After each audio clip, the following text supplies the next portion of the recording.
Recentemente eu completei a leitura de um quadrinho que quando eu terminei eu fiquei pensando assim, por que eu não li isso antes? Salve galera, Shadow na área, mais um programa aqui do canal BBHQ. Esse nosso assunto são os quadrinhos. Já chega deixando o seu like aí, ô coisa fofa. E vamos comentar sobre este quadrinho que... muito legal. Scott Pilgrim. Contra o Mundo. Eu nunca tinha lido, cara.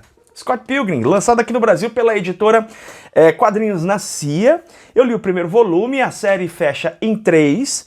É um quadrinho completamente doido, maluco e divertidíssimo, tá? Aqui nós temos o trabalho do Brian Lee O'Malley. E eu pude finalmente ler o primeiro volume aqui, acompanhando a vida desse garoto, o Scott. É um rapaz ali de 20 e poucos anos, que vive no Canadá. E ele se enrosca com uma série de problemas da idade natural, né? Problema de faculdade, trabalho, quer dizer, já terminou a faculdade, mas tem o trabalho, não sabe se continua estudando. Ele vive com um amigo, que é um amigo gay, e esse amigo dele é super gentil com ele, cuidadoso com ele, ao mesmo tempo que faz um papel de irmão mais velho barra mãe. É engraçado isso. A relação deles é muito interessante, muito divertida de acompanhar. E o Scott a gente vai acompanhando também ele num processo de tentativa de desenvolver uma carreira musical, ao mesmo tempo que ele se envolve com uma garota de 17 anos, gerando uma série de questionamentos próprios dessa idade. Pô, mas será que é correto? Eu sou de maior, ficar com essa menina de 17 anos e tal. Tem todo esse questionamento, né? Ao mesmo tempo também que aparecem situações como escolhas que são naturais dessa fase da vida, por definições de comportamento, e as tentativas de se encontrar em termos de relacionamento. Então ele se apaixona por essa garota chamada Ramona, né? E ele vai realmente atrás dessa garota e tal. E eles até começam a namorar, só que existem alguns problemas. O passado da Ramona tem alguns problemas que vão interferir e que isso vai dar uma virada completa na história aqui do Scott Pilgrim. Vai levar o quadrinho para uma direção que eu particularmente não esperava, e eu curti muito a forma como essa construção do roteiro foi feita, tá? Eu tenho uma crítica em relação a esse quadrinho, uma crítica negativa, vamos dizer assim, tá? Que é arte, tá? É arte. E não é porque a arte é mais simples, não é pelo fato da arte, alguém pode dizer assim, não é uma arte tão bonita, de fato não é, mas não é essa a proposta. Em termos de traço, ela consegue trazer aquilo que a abordagem do quadrinho, a pegada do quadrinho meio underground, meio brincalhona, funciona bem esse tipo de traço, que remete em alguns momentos aos mangás, né? Olha só. Então nenhum problema em relação a isso. O meu problema não é o traço ou o excesso de simplicidade, se é que isso é possível, tá? Do traço. Não é esse o ponto. O ponto é que fica mal desenvolvido as caracterizações dos personagens e por vezes você confunde um personagem com outro. Tá? Então o desenho, o ponto não é que ele é simples, o ponto é que ele é ineficiente nessa caracterização dos personagens, o que é compensado pelo roteiro mais ágil, pelo desenvolvimento da trama, que faz com que você consiga acompanhar, tá? Então você não fica perdido na história, porém os desenhos são prejudiciais no sentido da história mesmo. Eles prejudicam a sua compreensão, eles mais atrapalham em alguns momentos específicos no quadrinho, mais atrapalham do que ajudam, né? Normalmente quem lê quadrinhos busca também essa apreciação da arte na combinação de texto, de roteiro no caso, né? Pode ser roteiro, texto e arte. E nesse quadrinho aqui, o desenho deixa bastante a desejar nessa caracterização dos personagens e nessa condução da narrativa, emperrando em alguns momentos a sua leitura, porque você fica tentando reconhecer quem é aquele personagem por causa da arte realmente pouco desenvolvida. Mas isso não chega a estragar a experiência divertida que é ler Scott Pilgrim, tá? A série, como eu já te disse, termina em 3 volumes, essa aqui é um de 3, e eu pretendo ler os 2 volumes e depois trazer aqui um segundo programa, já com os as 2 edições lidas, e fazer um comentário geral sobre a série. Agora tem o seguinte, a partir de agora eu vou fazer alguns comentários com spoiler, tá? Porque eu vou falar um pouco mais sobre essa questão do roteiro, que é instigante pra mim, foi bem divertido de acompanhar, e eu vou comentar isso com mais detalhes. E isso é um spoiler, tá? Então fica atento que daqui pra frente não existe restrição aqui da minha língua. Ô, coisa fofa, presta atenção aqui no Charlão que eu tenho um recado muito importante pra você. Você que já segue aqui o canal há algum tempo, compra seus quadrinhos pelos nossos links aqui, agora vai ter oportunidade de fazer isso com muito mais facilidade, porque o Charlão se tornou um Amazon Influencer.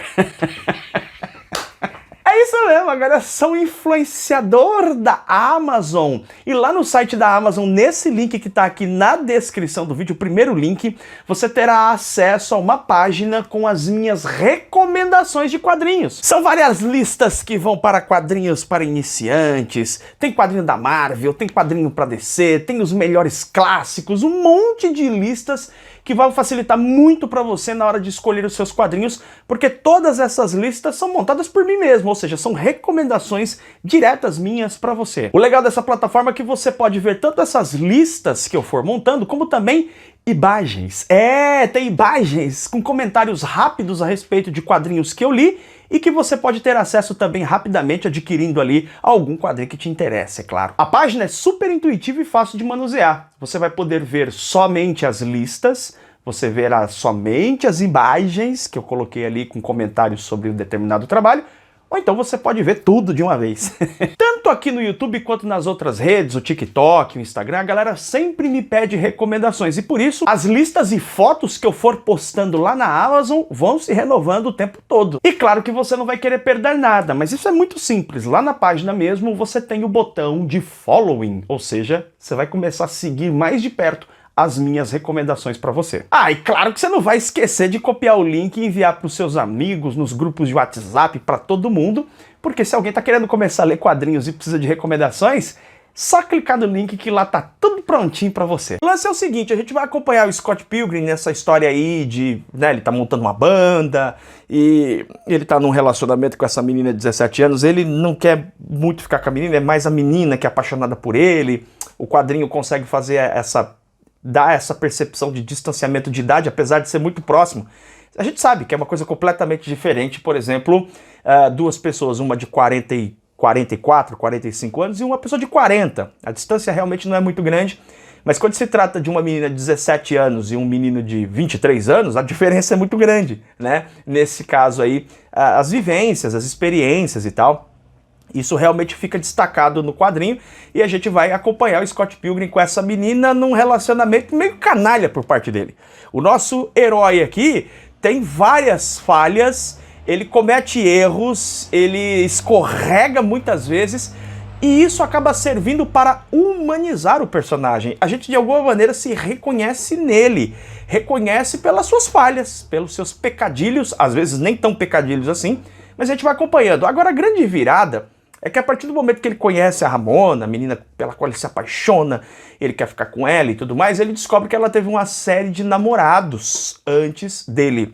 E ele vai ser obrigado agora a confrontar esses namorados numa série de lutas, e que é desenvolvido nesse quadrinho aqui, numa pegada que mistura os velhos filmes de Kung Fu com uma abordagem meio mangá mesmo, de lutas e confrontos. O quadrinho aqui, ele pega com certeza essa influência do mangá para construir esse momento de artes marciais dentro de uma história que parecia ser de um garoto atrapalhado, meio comédia romântica. Então esse quadrinho ele ganha uma situação totalmente inusitada, quando a gente vê personagens mesmo lutando, quase como se fosse um mangá shonen, né? Divertido, e tem essa diversão de mangá shonen, essa coisa meio Naruto, né? Com uma leve dose disso nesse quadrinho, que dá um ar totalmente desapegado e responsável pro quadrinho, que faz muito bem pro trabalho. Ele se torna um trabalho divertidíssimo, gostoso de ler. Traz sim, de algum modo, algumas reflexões, a gente se apega aos personagens. Eu me peguei em vários momentos lendo esse quadrinho, brigando com o Scott, achando muito errado o que ele estava fazendo, ou dando risada dele, das tontices dele, dos equívocos e das inseguranças dele. Tudo isso faz com que esse quadrinho seja muito divertido, longe de ser um quadrinho perfeito. Como eu já destaquei aqui, o desenho dele é muito problemático, a construção de roteiro também dá viradas inesperadas, sem nenhuma explicação. O quadrinho ele é longe de ser perfeito, tem buracos no roteiro, ele tem furos na sua construção, não desenvolve tão bem alguns personagens, não dá explicações ou não deixa transparecer as causas, por exemplo, desses superpoderes, e tudo isso é defeito. Mas sabe como eu considero esse quadrinho? É mais ou menos como você ouvir um velho disco do Led Zeppelin, né? Ou de uma banda de rock dos anos 60. Se você ouvir aqueles discos e colocar ali o metrônomo e tentar ver a marcação, você vai ver que não entra na marcação, você vai ver que o time tá errado, as notas às vezes soam emboladas, tem alguns problemas de gravação, chiados, mas tem uma coisa que é difícil explicar, tem um feeling, tem uma coisa boa ali, né, que você reconhece aquela sonoridade e você se apaixona por aquilo que é imperfeito, por aquilo que é errático. Esse quadrinho tem isso. E ele tem essa coisa meio irresponsável, divertida, brincalhona, que faz com que a gente se conecte com esses personagens, mesmo quando o desenho não ajuda muito, mesmo quando as coisas ficam piradas nesse quadrinho e não se explicam, mesmo quando a gente discorda do protagonista, das atitudes dele, esse quadrinho pega a gente pelo pé. A gente fica lendo e quando a gente vê, a gente leu aqui as trocentas páginas que tem nesse quadrinho aqui, de uma forma muito agradável, de uma forma muito divertida, de uma forma muito instigante. Eu digo instigante porque essa coisa do Scott Pilgrim ter que enfrentar os ex-namorados da namorada que ele tá agora. E ainda tem a garota com quem ele se relacionou, porque também tem o lado dele. A gente vai descobrindo os relacionamentos, as coisas todas. E os pequenos preconceitos que são costumeiros nessa fase da vida, julgar as pessoas, aquela coisa, tudo isso traz um molho especial nesse quadrinho aqui. Ele é divertido, cara, é muito legal de ler o primeiro volume. Eu tô ansioso para ler os próximos 2, espero que mantenha esse clima brincalhão, divertido e responsável, mas ao mesmo tempo que prende a gente na leitura e que faz com que a gente vá até a última página sem querer parar esse quadrinho aqui. É um quadrinho bem divertido, tá? E por tudo que se diz desse material aqui, talvez seja esse o grande lance do trabalho aqui do Bryan Lee O'Malley. Eu recomendo fortemente para você o primeiro volume aqui de Scott Pilgrim. Eu vou deixar o link dos 3 volumes aqui na descrição, com detalhe, hein? São quadrinhos super baratos, eu já vi. Aliás, eu acho que quando eu comprei esse quadrinho aqui, ele tava 20 e poucos reais, tá? Realmente muito barato para você comprar a série os 3 volumes. Eu vou deixar os links aqui na descrição, fechou? Você já leu Scott Pilgrim? Você gosta bastante da série ou nem tanto assim? Comenta comigo. A gente se vê em breve em mais um programa do canal BBHQs. Beijo enorme no seu coração. Tchau, tchau.